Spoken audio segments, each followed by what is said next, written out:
sekon kawontenaning kedaton Praja Ngamarta. Mung gumilang gilanging kunarpa ing tanpa mubah lawan musik. Raden Dewa ing nandhang yodi.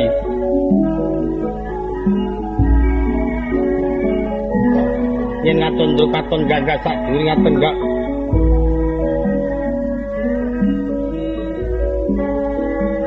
Kotapa Dewi Kunti Naribrata tingkang putra Raden Nakula labet pasungkawanipun ing putra Sahadewa kaya dene melu nandhang yodi.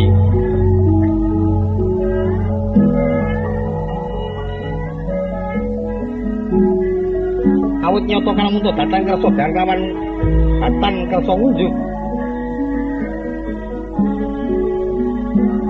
Rinten Pantara Latri Mutasana nuwun marang Dawata mugi kang putra Sahadewa ingkang pinaryan mulya jati teman mulya.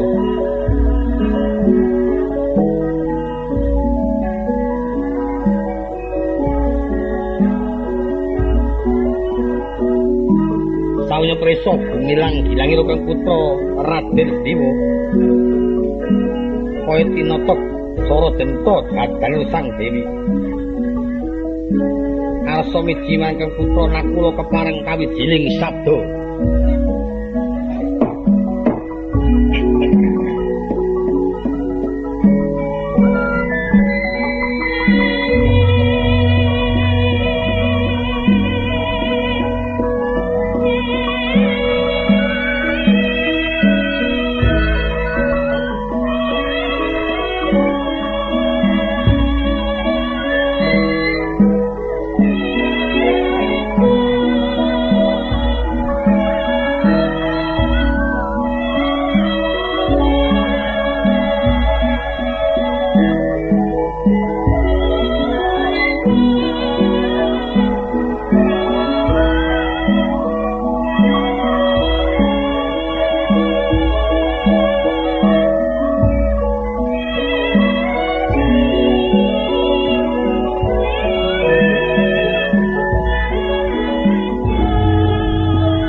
Katon mambang iwang ngaruna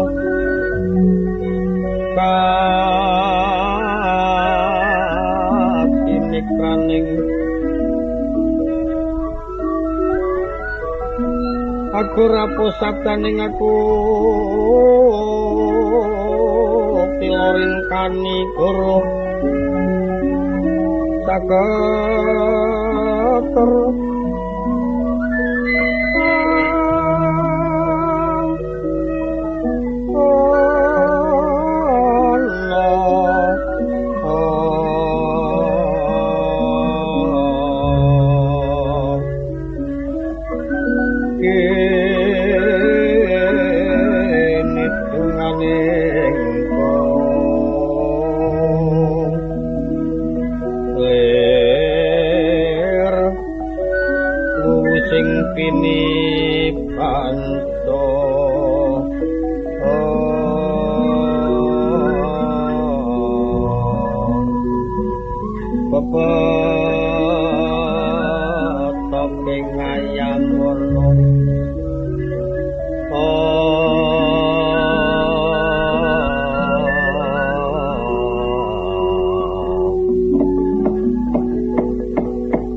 anak kundirna kula Kanjeng Ibu. Aku saben-saben nyaketi marang Kadang Mustiwa ingkang nandhang cintaka. Kaya rujit rasaning pamikirku banjur besok kapan pinaryan mulya jati temahan mulya. Setiwa kowe enggal bisa mulya jati kaya wingi wengi. Kebacuta pancen luput karo diwa bakal nampa pidana kowe bakal disendal mayang. Ibumu wae anggunen wakil. Aku mati ora bakal tak eman nyawaku, malah kebenaran bisa ketemu karo Sudarmamu. Dasar rada sakwentara cukup Yesu aku nanging aja kowe kang risi ngadhep ana ngayunaning padha Sadiwa. Aku nemu lakon kang kaya mengkene banjur saya kelingan rikala jaman isih mulya jati wong atuamu sinuwun Pandhu Dewanata. Upamane to kowe ora ditinggal mati karo bapakmu tak ki ora bakal kelakon nemu lakon sing kaya mengkono Sediwa. Kanjeng Ibu, ampun ngantos sangat-sangat anggenipun nandhang yodi. Kerontoran taring manah menika mangke saged nimbulaken risak ing raga. Kula piyambak boten mentala bilih nyawang dumateng kawontenanipun Kadang kula Dimas Sediwa. Isining manah kula kejawi namung raos trenyuh. Upami to menika kenging dipun rentangi kula kinten, kula sagah ngembat kacintakanipun Kadang kula Dimas. Aku yen galingan wit jaman semono. Sak pungkure bapakmu tekaning seprene kok durung tau kowe kinemoni kabejan ya. Saben-saben mesti nandhang prihatin, saben-saben mesti nandhang prihatin. Ya muga-muga jawata ngutanani rasa prihatinmu jaman semono tekaning seprene. Besok akhir tembe kowe nemu kamulyan ingkang murwataru prihatinmu. Nanging kowe enggal elinga marang wajibamu Sediwa. Iya bener yen dititi marang kahanan kowe kuwi dudu anak nggonku nglairke dhewe. Nanging sejatine pancen wis sumpah anggonku momong nek kula Sediwa wit jaman isih bayi umur 3 dina.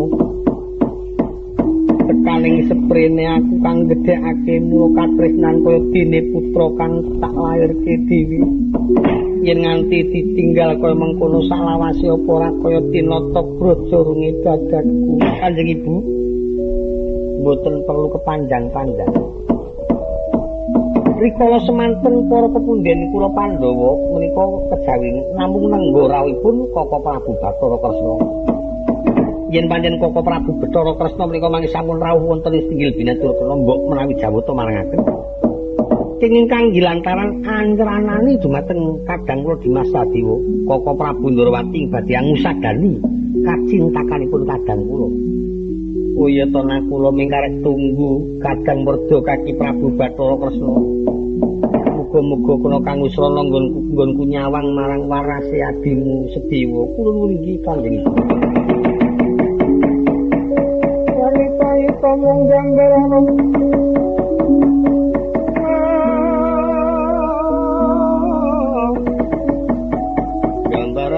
sangku sumo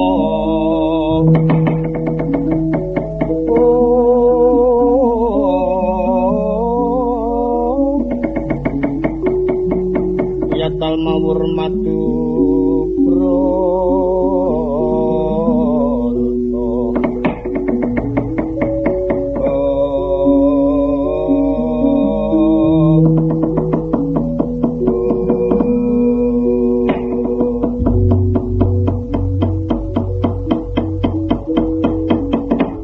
mangkono itu ngirisane imbal utara angudara nggene nandhang cintaka ing putra Raden Sahdewa kantang carita gelis kamunggel kawi kutapa sedaya Sang Hyang Brahma sanga ing kayangan Junggring Sloka.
Kedaton Kraton Ngamarta kula ngaturaken pabekti iku kulun.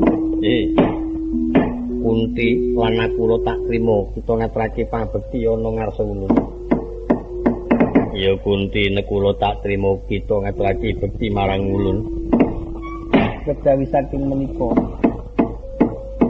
kepareng ingkang wayah patibra badhe nyuwun prisa menapa wigatosipun pukulun kekalih rawuh wonten ing Kedaton. Kunti kula ora perlu tak ngutedeng aling-aling, ora perlu tak nggawa wadi. Prapta ulun sekarone nampa pangandikane pukulun Bathara Guru kang maksude supaya mboyong putramu Sahadewa iso anake ana kayangan Junggring Sloka. Menapa wigatosipun ingkang wayah Sedewa dipun timbali bab iku ulun ora mangerti. Kulun ngaturaken kawuningan menawi kawontenanipun yoga kula pun Sedewa menika mulya jati teman mulya temtunipun badhe kula aturaken mapan ingkang nimbali menika Jawata nanging gandeng wedal sak menika ingkang wayah menika nandhang bebenduning Jawata. Kula nuwun kali sanget mbok inggih kula prinyerantosaken menawi keng wayah sampun mulya jati teman mulya. Ora bisa. Yen nganti tunggu suwe-suwe ora bakal kelakon. Nanging malah bisa gagal anggon ulun bakal mboyong putramu. Mumpung iki ora ana titahing Bathara. Bisa ora bisa Sedewa tak gawa saiki. Nganti ora marangake bisa kelakon ulun wenang murba masisa ngruda paipeksa sepira bangane Kunti karo Nakula. Ngruda paipeksa sepira bangane Kunti karo Nakula.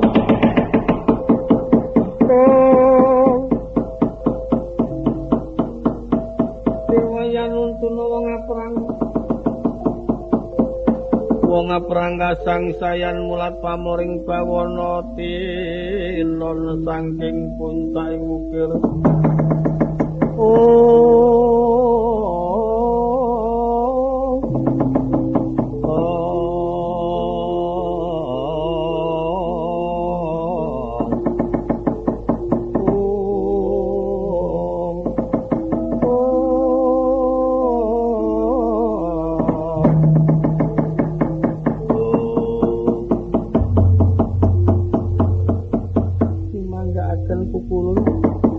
makula angkura tegel kepiyadimu Sedewa.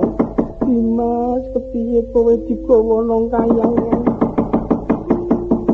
Ya mripati, kula. Aja kelayatan Sedewa gawanen. Tan yen teka mangkono kota Raden Sadewa kaboyong wonten kayangan. Tak ontate Raden Dewa kaboyong dening Sang Hyang Yamadipati. Tinungka prapanira matengga seta mlumpat sangka baluti manjing kedaton sanalika Sang Hyang Brahma kaget ana matan gedene sak dalan tedi.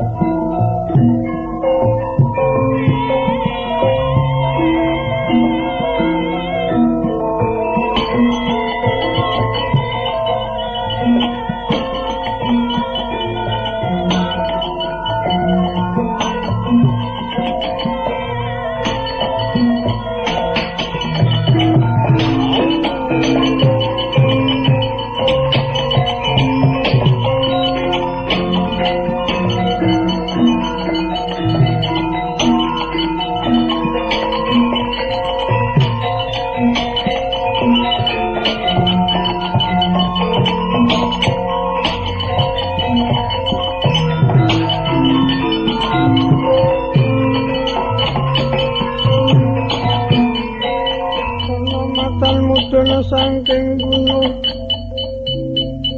manuta ilining tirta tinone singa kang manabda lawan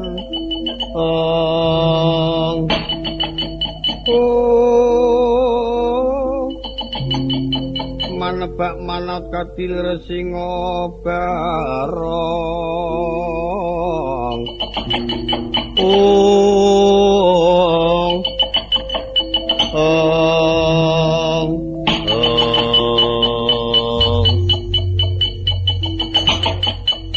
ana matan gedine sak daran tedi ya dasar nyoto ngaku sapa aku matan sing jaga rumeksa kedaton kraton Ngamarta Yai Seta Kumara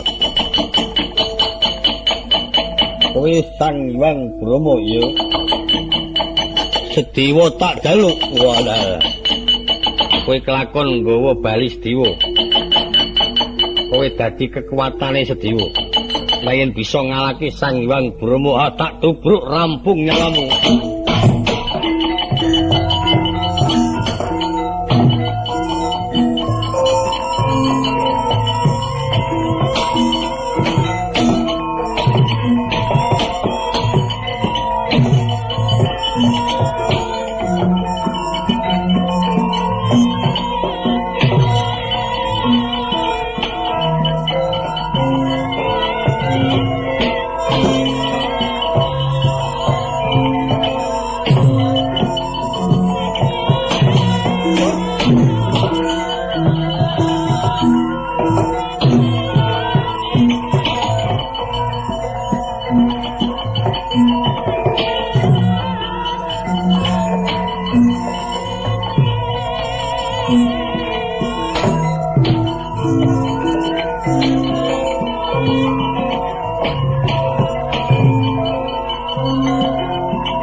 Patut banget matan kerusane gegilani ayo Brahma Mandika ora ngulungake Sedewa ditakon dosa kelakon ana dewa tak gegulung ketiban pusakane Bathara Brahma ora semingkir kelakon ana macan mateng dadi geni kowe ketiban kemandenku.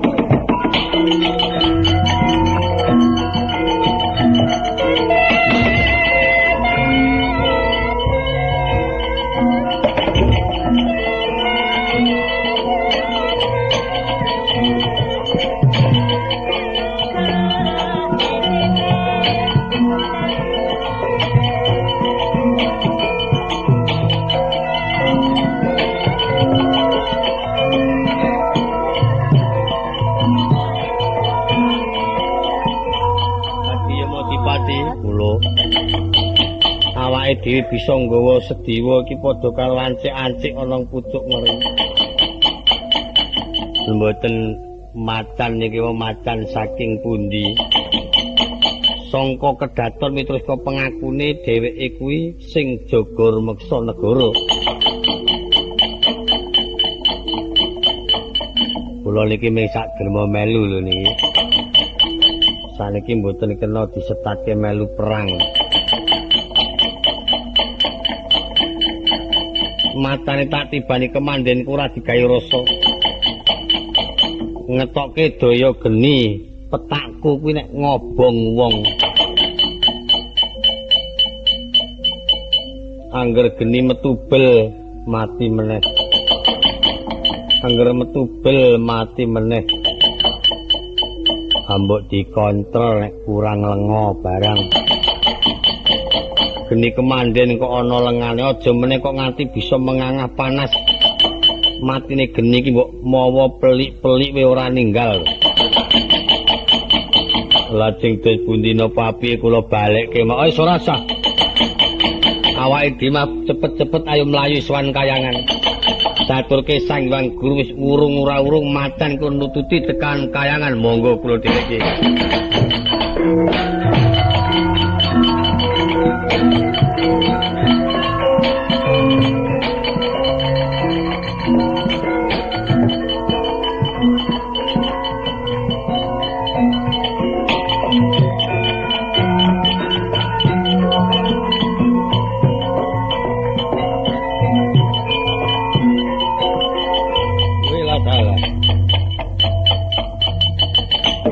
Bromo karo Yamadipati padha keplayu.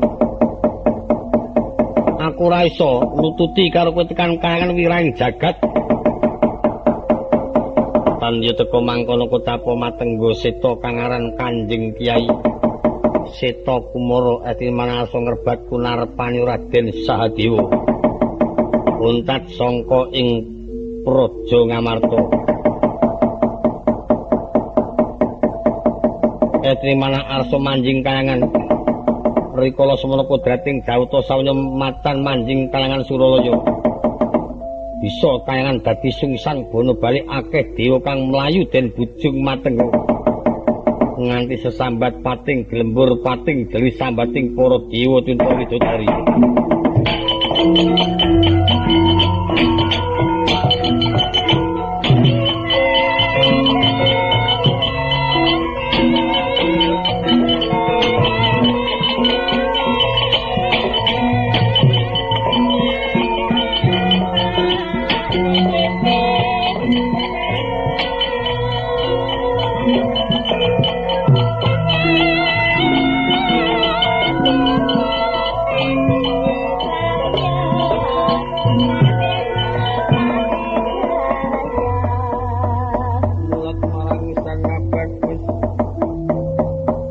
Semunya kamanungsani roiring eko dikamantian lono kungas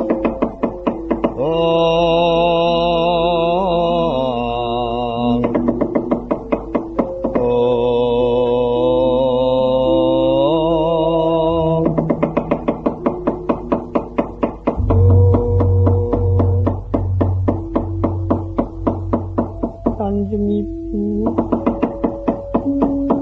kados pundi Dimas Dewa Ibu mboten nginten yen Dimas ical dipun beto dening Sang Hyang Rama tuwin Yamadipati Kanjeng Ibu anakku lanang nggirna kula adimu kepiye sing arep nulungi sapa ora ngira yen digawa dewa wurung ora wurung bakal disotke kawatandra dimuka kowe wae aja wedi kangelan ngir mlayu munggas tinggil matura karo rakamu yogaku Prabu Punta Dewa sakadang matura prasaja yen atimu sedewa ilang nakula Koko Prabu kapecana kula nderek kula sowan ngaturaken kedrawasan Dimas Dewa Sirna Margalayu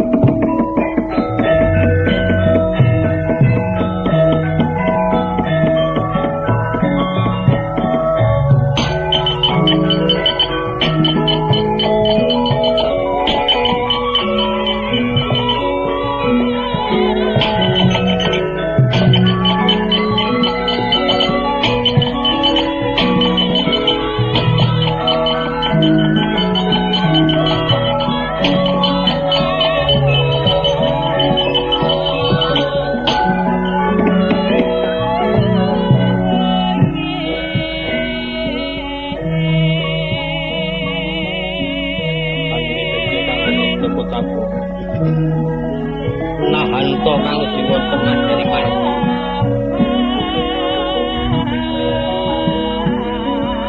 kacarita kang dunung wonten ing Tinggil binatur kenana ing kraton Ngamarta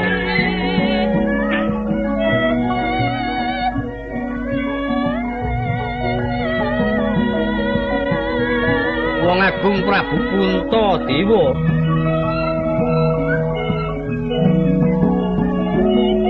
samya pepanggihan marang Rama Pandhawa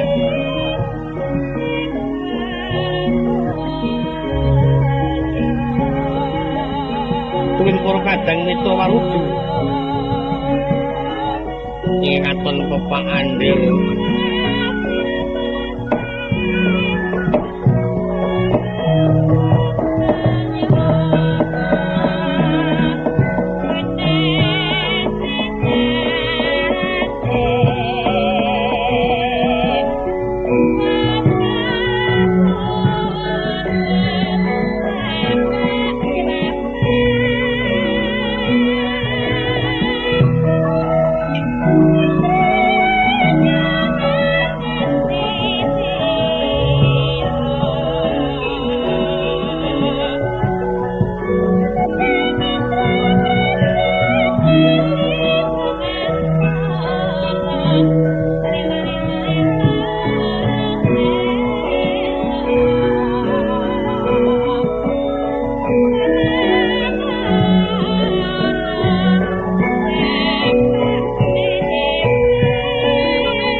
Nikro andek salira tunggal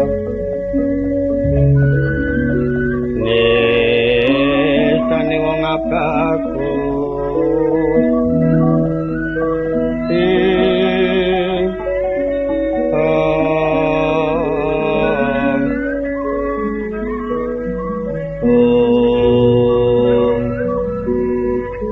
Ngelingono sang narendra tapa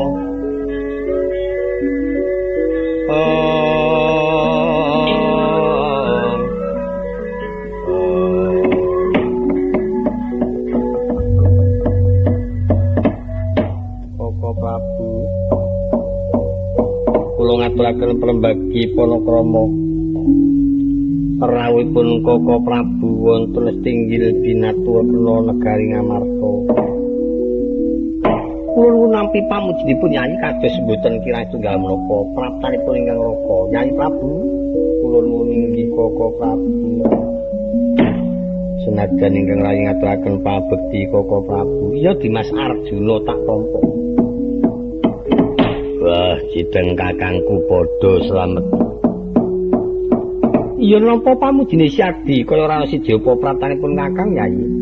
Cideng kakangku ya. Kejawi saking menika Koko Prabu rikala semanten.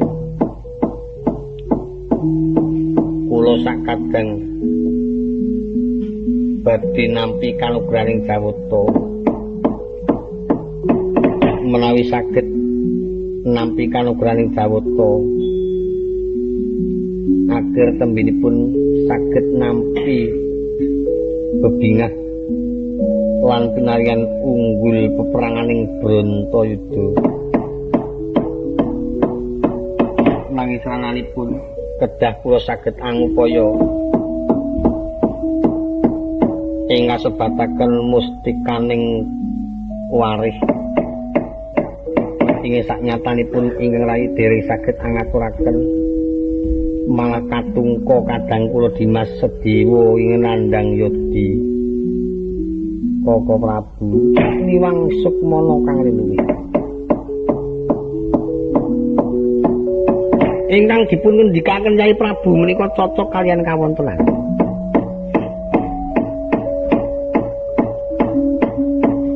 kawontenan negari Ngamarta badhe tata tentrem menawi saged angupaya kanugrahaning Jawata pusaka ingkang kasebat mustikaning warih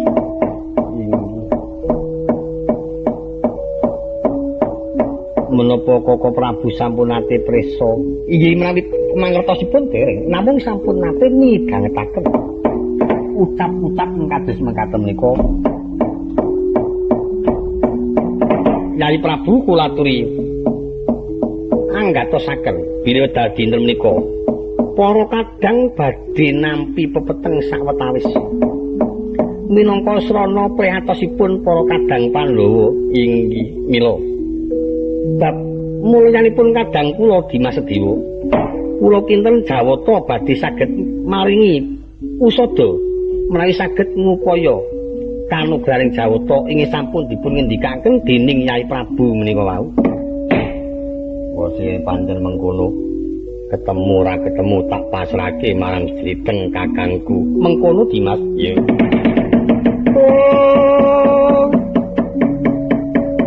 Tresna sinayang manggelung mangruk mining cakranira umitiraning asta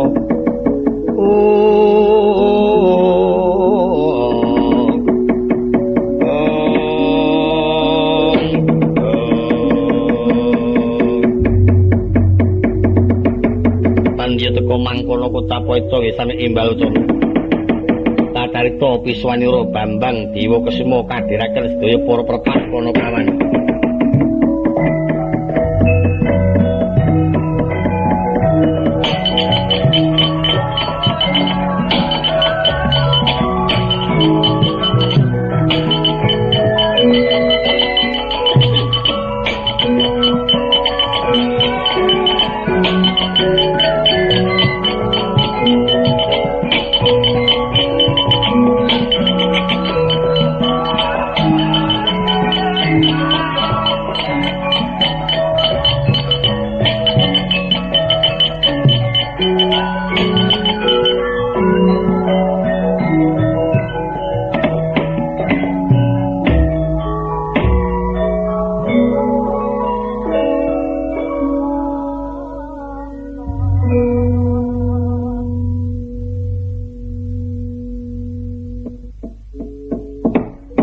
griyaning talaga katilangit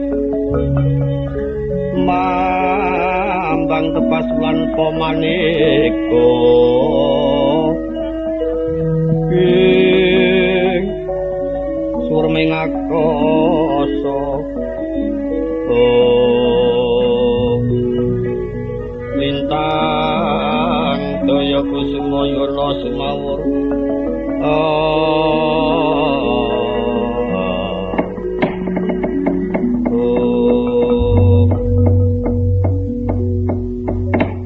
iki ana bocah Bambang ingkang ngadhep ana ngarsaning ingsun jeneng sira sangka ngendi sapa kang dadi kekasih menawi ndangu dhateng dasat kula lare saking pertapan Arga Dumilang kekasih kula pun Dewa Kusuma kepareng abdi dalem nyuwun prisa menapa paduka sinuwun ingkang ngasta pusaraning praja Ngamarta iya ora ana liya kejaba mung ingsun pribadi Petro Tun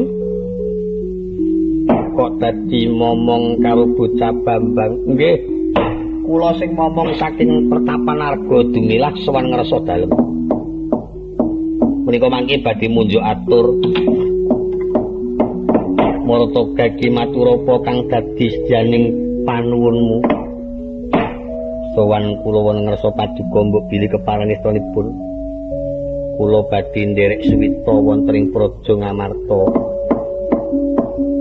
senajan to amung kaparengan dados pekaking turangga dados gameling titian kula kantun nderek kersa dalem Kanjeng Sinuwun senajan to kadadosna juru dan juru pengangsu Bapak Prabu kados pundi ayu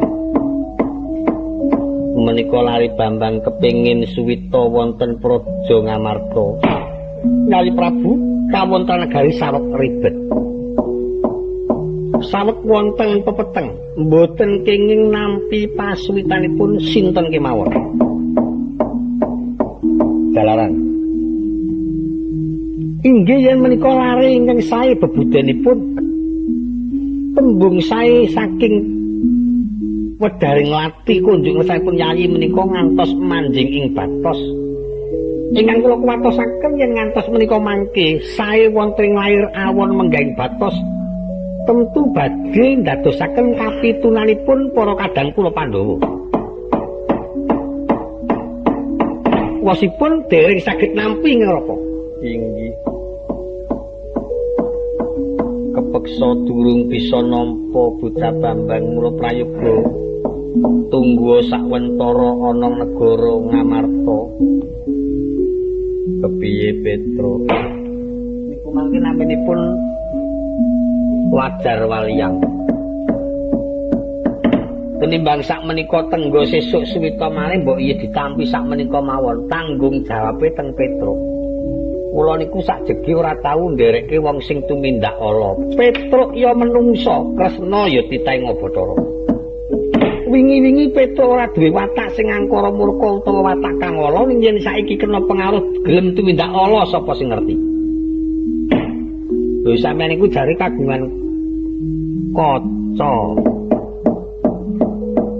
kaca kagunganipun menika menapa kaca saged ngurakapi tegesipun menika ora iso wagi misir jer menika pusaka menapa kaca yang dipun sebataken kaca paesan menika umum kados kacamata niku lah ya ora tegesipun nek pancen kepepet niku kena digolekke butuh ngaten nek pancen ora iso uwal ora iso pisah mbok jajal diungak kaca paesan tak ungak peteng ora ana gambare apa-apa lan ora ana dawa apa-apa. Lah nek pancen mung peteng mon kula niki mung nggawa rek. Kena direki. Petenging kaca paesan ora kena disumet nganggo rek. Wose ora tak tampa. Perkara Petro abdi negara Ngamarta, arep bali nang Ngamarta isih ditampa mapan kuwi durung uncat sangka astan yayi.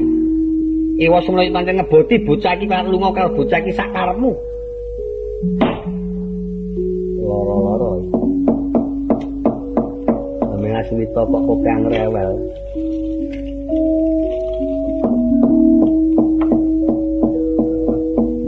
Ditampa apa ora?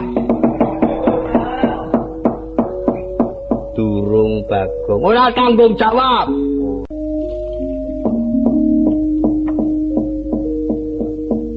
Ditampa apa ora? Durung Bagong. Ora tanggung jawab. Ora, awit negara kahanane kaya mengkene. Wah, dadak jujul base. Ane ngenteni nang kene yo. Ora ana sing nanggung ta kepiye. Wetenge para keluarga. Ayo mbu mengko-mengkone, pokoke iki ana pepeteng. Wah, jan wis ajujokno ana bau entengan, gelem blebar ning mbok sesuk etungane. Kota Poeco samya imbal wetono plader Raden Nakula Koko Prabu Bedrawasan.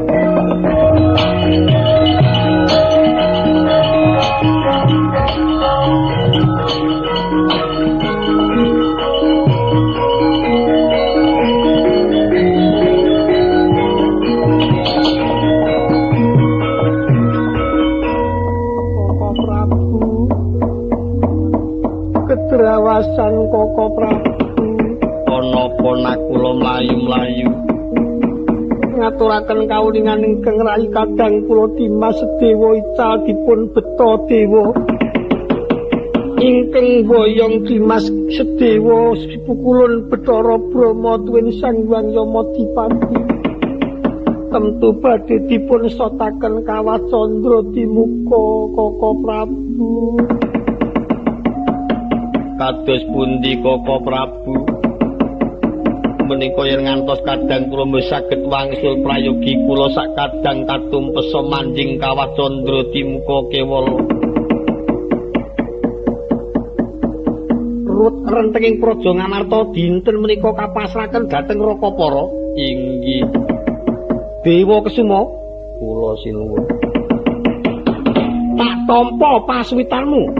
Yen kowe bisa golek adhiku Sedewa sing digawa dening Apsara. Wiwit iki wis tak tampa waton ana pepathokane kowe bisa ngaturake Dimas Dewa. Kepiye Petro? Angge nek ngoten disaguhi, diputuske sagu ngoten mawon. Mboten sandadak ngerti pripun-pripun. Perkara pirang-pirang dina ora ganti ora dadi apa. Waton kesaguhan menika ana. Ha iki dadak goleki kiyaine ngampiri Semar iki. Wis Semar iki senengane cok balelot. Kok balelot. Anggere sing jenenge Semar karo Bagong. Lho Bagong kowe. Oh iya.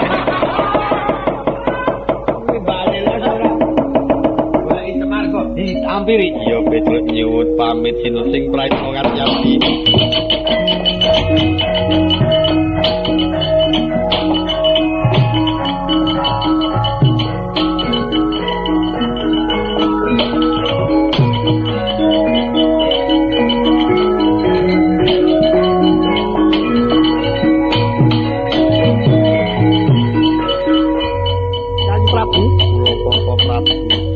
Paduka yayi tuwin Kadang kula Dimas Arjuna tawi Kadang kula Dimas Nakula mboten kenging jengkar saking palenggan. Arjuna ayo manjing kedaton monggo Koko Prabu. Sena metu njaba ya ditenggakanku. Nyuwun pamit Yayi ngatos-atos Koko Prabu.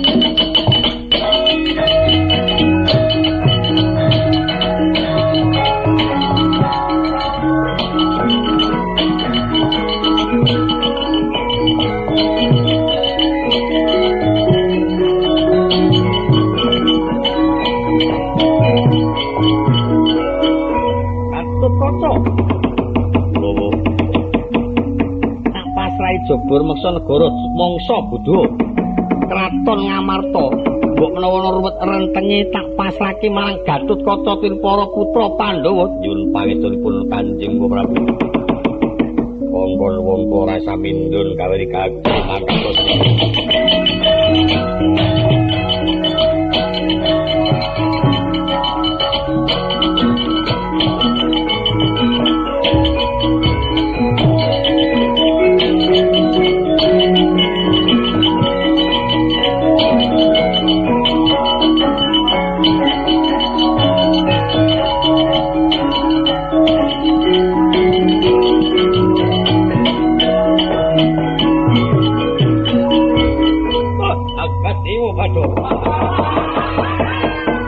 Iki Kresna. Lho, ana ratu yo. Sapa Prabu Dasakumara? Manuta cekel bondo talur. Oh, iso nyekel aku nyoto ratu Digdaya. Mamah kuwi.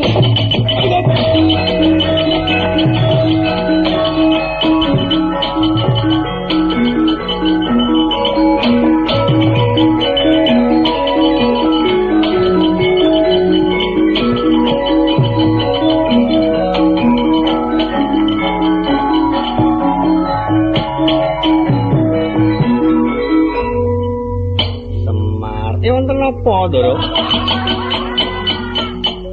Aku kudu goleki Raden Sedewa. Kepiye Semar? Arek pancen perlu kudu digoleki kepripun wong ngendikane Sinuwun Nata Ngamarta.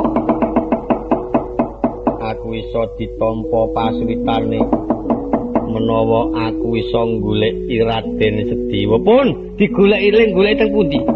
Digawa nang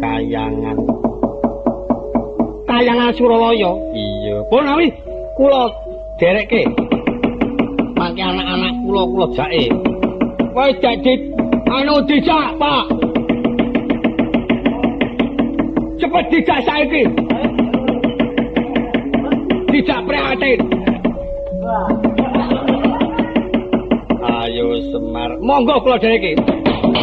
Ayo.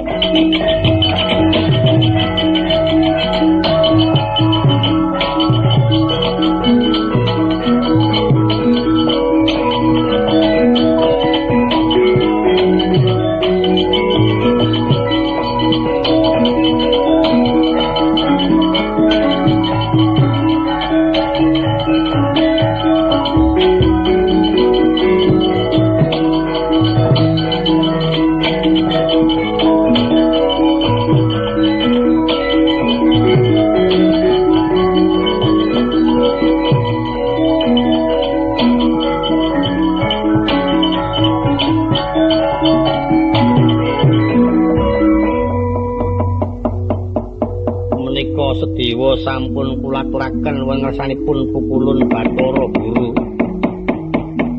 Anggone tumeka ing pati Sedewa iki mau apa wit sangka ing Praja Ngamarta? Apa merga jeneng kita ing nganyaya? Pancen Sedewa sampun nandhang yodi. Noyanayo keparing jawata ingkang murba dumadi. Yen mengkono Seksenana ayo iki kami minangka dadi pikuwate Pandhawa bakal ulun sirnake. Kacarita kota Raden Sadewa. Kataman pusaka Cih Jaludara kang esine manah arsa den lebur jagadura. Satemah ora bisa lebur papan tanpa dadi. Ing kono Raden Sadewa salah gedaden dadi reca kencana. Ingkang awujud reca nantang mungsuh. Pungun-pungun Sang Hyang Guru Prisa Raden Sadewa.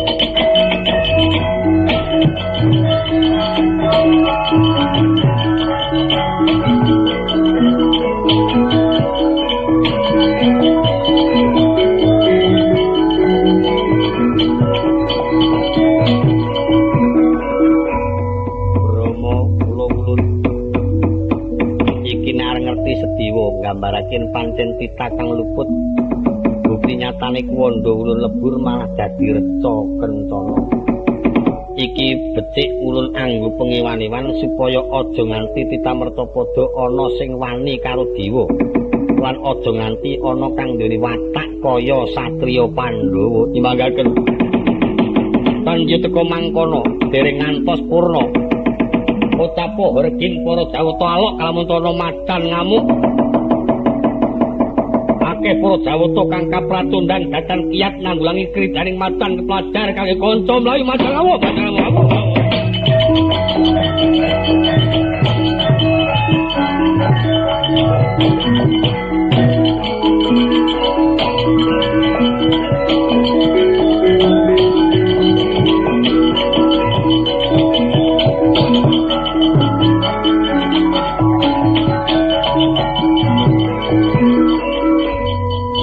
Guru apa kabeh para dewa ana sing menang musuh karo aku ayo saiki manuta tak tagat para mangsa Kowe dewa sing ora ambek adil Palamarta, kowe dewa sing gampang kena pengaruh, kowe dewa sing kegeden rumangsa nggunakake dupi kowe duwe panguwasa.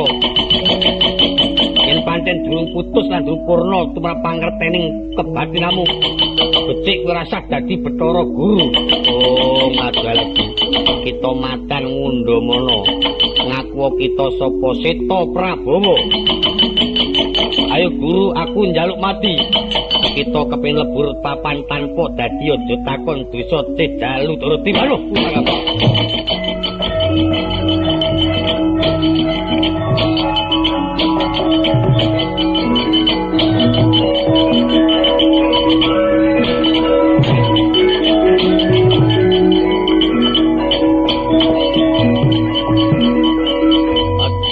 Kedrawasan ing atase matan tak tibani gegaman ora tumomo mongko ulun mabur bisa nututi mabur, ulun ambles bisa ambles. Iki matan apa? Ayo ora gelem mateni aku ana Bathara Guru tak pateni. Aduh mati aku. Dewa-dewa kabeh bubar ora ana sing padha wani metuake. Sapa sing bisa nulungi karo keperandangan dhewe aku?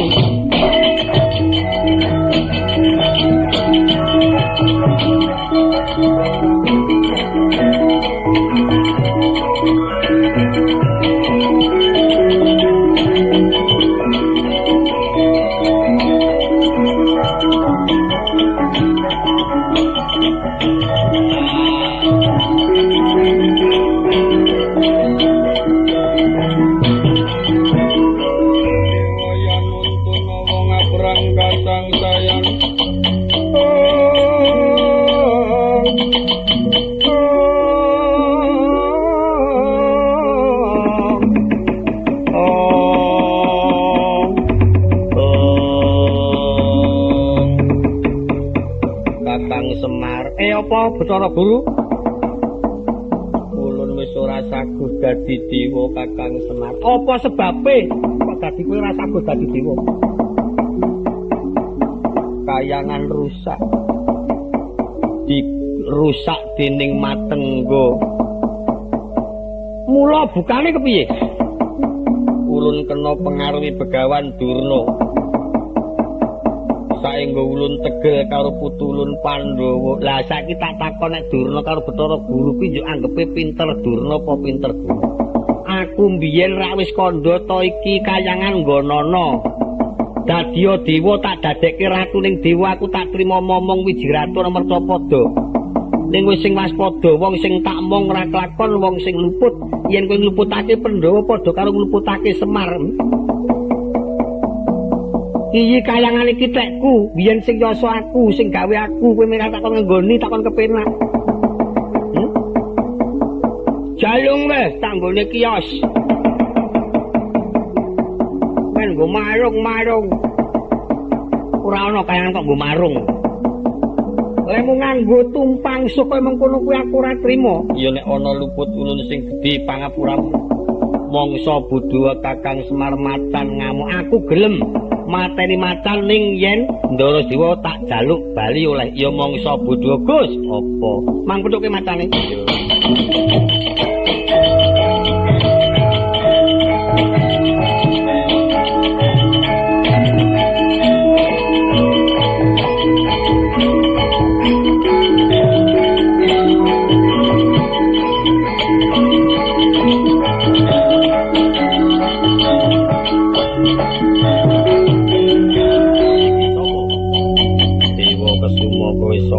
aku Seta Kumara iki reca Sedewa bakal tak jaluk ora kena tak go bali medhun nomor Mercapada aku srayaning dewa tak tadah cara mangsa Kota Raden Dewa Kesuma katandak dene Matengga kasabetaken ana ngreca Kencana Wusana ilang lap tanpa ketandha Bambang Dewa Kesuma mandal moh ana ngreca Kencana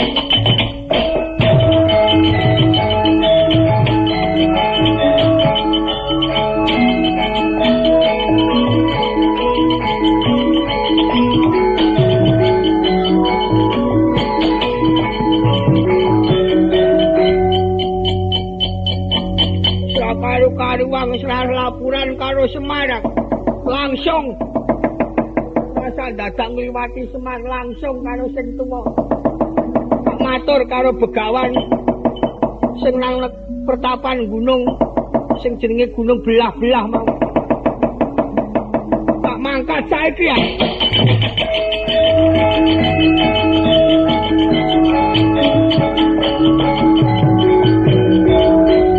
apa Bagong kowe kok bali ngrikene iki pertapan Arga Dumilah sampean sapa jenenge takon karo aku Jaya Murti lha apa lali ya kayang keling aku mung muni Jaya anakmu meninggal dunia sebabe pangan macan wau dipinta Sraya kali wong agung Ngamarta iso njupuk Sedewa kang ana kayangan Suralaya kowe bakal tak aku dadi anu keluargaku bakal tak bayar penuh waton to kowe pinter nggonmu ngrebab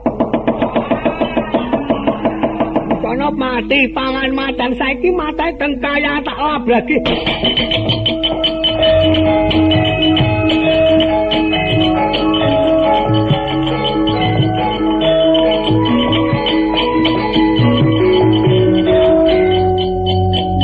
iki pandhita nututi aku ana kene sapa aku Jaya Murti ku sapa Seta Kumara ayo kuwi sing tok gawa Sedewa tak jaluk kowe kelakon nggawa bali Sedewa nek iso nglateni karo keperandangan dening aku kanthi teko mangkono yen pancampuh Bitutama alok Bendawalapati Wusana Badar Begawan Jaya Murti Badar Sangyang Kumadaya matenggo ilang kakedepaken Badar Raden Wisanggeni tuwin Bathara Raja Raden Sedewa bisa mulya dadi temahan mulya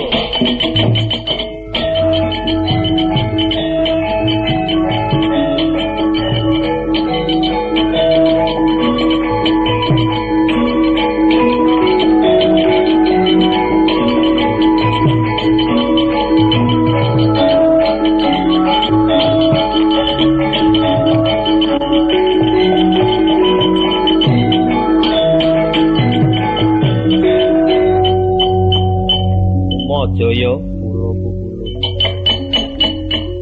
kita sing dadi pandhita inggih awit kula maringaken pusaka mustikaning waris ingkang sampun katampi dhateng keng wayahipun Sedewa ing rikala semanten wujudipun yitma.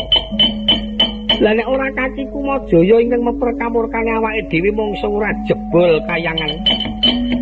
Paman Sedewa bisa mulya jati wis nggih Wisanggeni.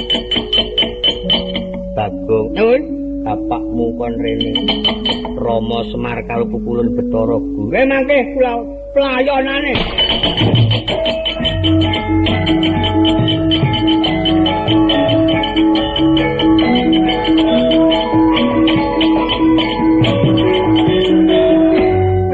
Mrada, nggih Kakang Semar. Apa kok do uleng-ulengan karo guru? Ulun mboten wantun kayang adi guru. Namung kemawon ulun ngaturi uninga dhateng Adi Permedi. Ingkang supados Adi Permedi menika netepi dhateng kewajibanipun ampun ngantos lajeng tumindak ingkang analisir dhateng paugeраning dewa. Iya, Guru. Iya, Kakang Semar. Wis tobat apa urung? Iya wis. Saiki sing ala diguwang, sing apik digolek. Kowe kudu dadi patihe Bathara Guru lan Kumajaya ya tak trima kowe momong Benggaraku Sedewa maringi wahyu minangka kanggo dedasar katentremaning praja Ngamarta. Inggih Rama Semar. Ndara Wisanggeni niku sing ngewangi-wangi. Iya kakipun. Sakmenika Ndara Wisanggeni kundur dhateng kayangan sareng Kang Hyang Kumajaya Nrada Guru bali ana kayangan dewa datur sing apik. Sesuk nek nganti ana nylewengi Bathara Guru aja ngepok sapa-sapa tak idak-idake. Adi Guru dos pundi sampun leres ngendikanipun Kakang Semar monggo Kakang Nrada. Amulyakaken kawontenan ingkang sae nyingkur kawontenan ingkang awon. Wawih wonderaken.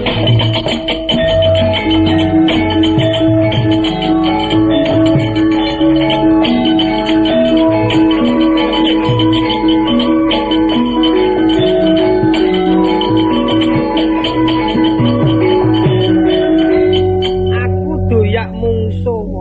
Ndara Kresna iya. Sampeyan sing ngoyak sinten? Prabu Dasakumara. Lah iki malah Sedewa wis bisa waras. Sampun Koko Prabu. Dasakumara iya, napa sampeyan kesupen? Ampun dilali-lali, perlu niki gandeng sampun kawontenan tentrem penyan boten perlu menggali menapa-menapa. Sing dipenakil bakal nyingkirake retuning jagat niki nek boten ninggal semingkir nyilakani. Bocah wong agung Ndrawati kangetan matek aji pameling. Sumara sangka Jimantara Begawan Anoman.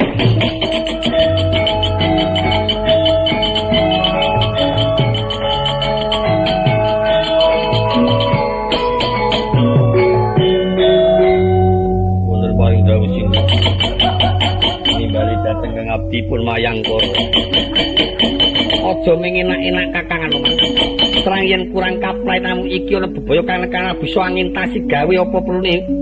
Nata Ndrawati nggunakake pager wesi Kakang Begawan Anoman keparat ora patut mangkih kula labrageng kono. Ya, iki ora bakal. Wis pangkat.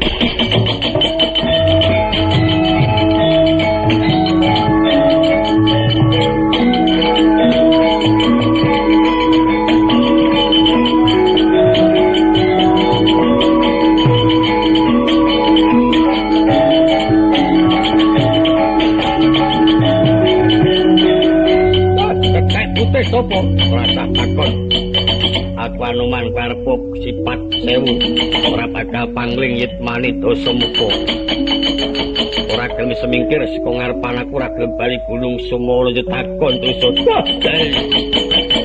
munyuk wis tuwek ora mudar-mudar wah yo sabar ya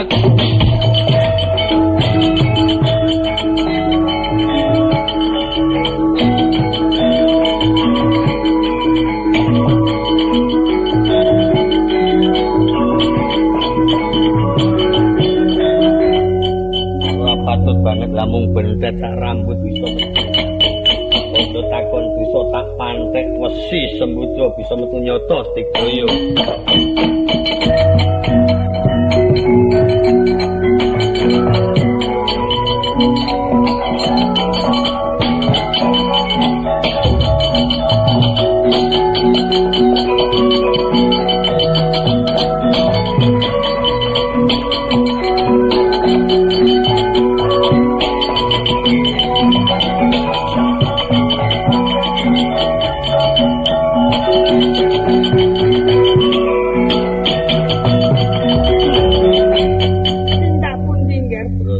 ajeng kula kenceng saniki sesuk nggih mati saniki nggih mati ampun kesusu dirembuk sing kanthi permati prayogi penyan watri kondur mangke kula reka daene mulih saged nampi wahyu kemenangan Bratayuda paman Durna wantun tanggal pantun wektu niki mboten iso mateni Pandhawa ganti dina temtu kula tumpes kelor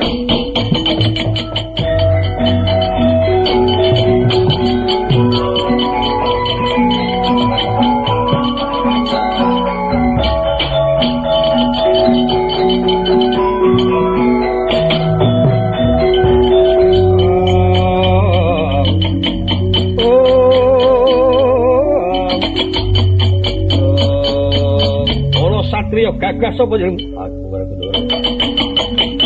Kowe ngaku sapa tumenggung penantang yuda bilakno sirahe Gustiku.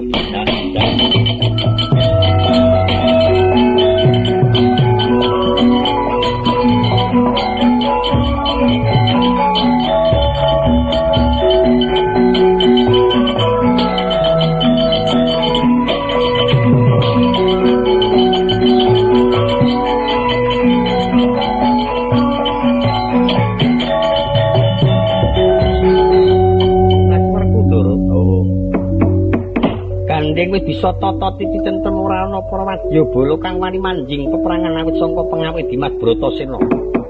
Kabukti bledug katon ampa-ampan kacandra kaya gajah metu saka kewantilan.